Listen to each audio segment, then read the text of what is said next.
பெரிய ரெஸ்டாரண்ட்டுங்க. அந்த உணவகத்தில் உயர்தரமான நல்ல பல பல உணவுகளெல்லாம் ஆயத்தப்படுத்தி நிறைய பேர் சாப்பிட்டுட்ருக்காங்க. அந்த நேரம் பார்த்து ஒரு முதிய வயதானவர் வந்து ஒரு கிழிந்த உடையோடு அந்த உணவகத்துக்கு சாப்பிட வருகிறார். அவரை பார்த்ததும் அங்கே இருக்கிறவங்கெல்லாம் ஒரு மாதிரி நினைக்கிறாங்க. ஆனால் அங்கே வேலை செய்கிற ஒரு பெண் மட்டும் அந்த வயதானவரை கூட்டிகிட்டு போய் உட்கார வைத்து என்ன வேண்டும் என்று விசாரிப்பதற்காக கூட்டிகிட்டு போகிறாங்க. ஆனால் இதை பார்த்த அங்கே வேலை செய்கிற அந்த மேனேஜர் வந்து அந்த பெண்ணை மேலே கோவப்படுவார். யார் அவர், எப்படி இருக்கிறாரு, அவரை கொண்டு வந்து இங்கே உட்கார வச்சிருக்கிற, இது எவ்வளோ பெரிய இடம் அப்படின்ற மாதிரி அந்த பணிப்பெண், அந்த வேலை செய்கிற பெண்ணை பார்த்து அந்த ஓனர் வந்து மேனேஜர் வந்து திட்டுவார். ஆனால் அந்த பெண் என்ன சொல்லுவாங்க, இது வந்து ரெஸ்டாரண்ட்டு, சாப்பிட வரவங்க வந்து எப்படி பசியோடு வராங்க, அவங்கள நம்ம நல்லா உபசரிக்கிறது தானே நம்மளோட ரெஸ்டாரண்ட்டோட நல்ல மதிப்பு அப்படின்னு சொல்லுவாங்க அந்த பெண்ணு. ஆனால் அவர் பயங்கரமாக திட்டுவார்.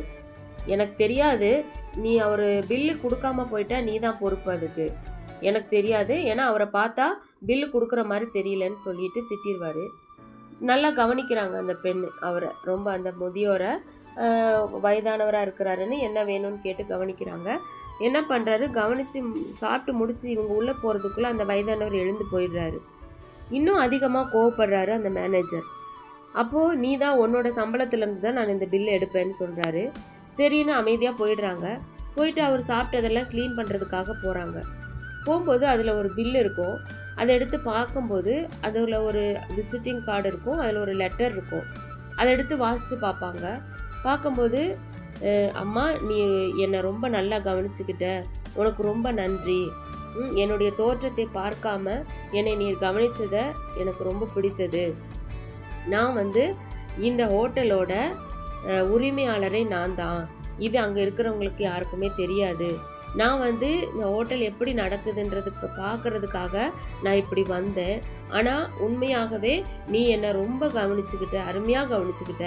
நான் இதில் ஒரு சீட்டு வச்சுருக்கேன், இது வந்து நீ எடுத்து பாரு அப்படின்னும்போது அதை எடுத்து பார்க்கும்போது இந்த ரெஸ்டாரண்ட்டோட எம்டி நீ தான், இது நீ இனிமே இந்த ஹோட்டலை நீ தான் மேனேஜ் பண்ணணும் அப்படின்ற மாதிரி எழுதியிருக்கும். அவங்க பார்த்து ரொம்ப நினச்சி கூட பார்க்கல இவர் தான் இந்த ரெஸ்டாரண்ட்டோட ஓனர் அப்படின்றத. ஆனால் உண்மையாக இருந்தாங்க. அதே போல தாங்க நாம் கூட அநேக நேரங்களில் நமக்கு கொடுக்கப்பட்ட காரியங்களில் நம்ம உண்மையாக இருக்கும்போது கர்த்தரே நம்மளை உயர்த்துவார். ஏன்னா இந்த வயதானவர் வெளி தோற்றத்தை பார்க்காதபடிக்கு அந்த பெண் வந்து அவங்க உள்ளத்தை பார்த்தபடி நம்மளும் அநேகரை வெளி தோற்றமாய் பார்த்து ஒரு ஜட்ஜ்மெண்ட் பண்ணக்கூடாதுங்க. நம்ம அவர்கள் உள்ளத்தை பார்க்கணும். கர்த்தர் உள்ளத்தை பார்க்கிறவராய் இருக்கிறார். வெளி தோற்றத்தை வைத்து யாரையும் நம்ம வந்து எதுவும் சொல்லவும் முடியாது. அதை தான் கர்த்தரும் சொல்லியிருக்கிறார், நான் உள்ளத்தை பார்க்கிற தேவன் என்று. அப்படியாக அவரே உள்ளத்தை காண்கிற தேவனாய் இருக்கிறார், இரக்கமுள்ளவராய் இருக்கிறார். நாமும் மற்றவர்களை பார்த்து இரக்கமுள்ளவர்களாய் இருக்க கற்றுக்கொள்வோம். Have a nice day. God bless you.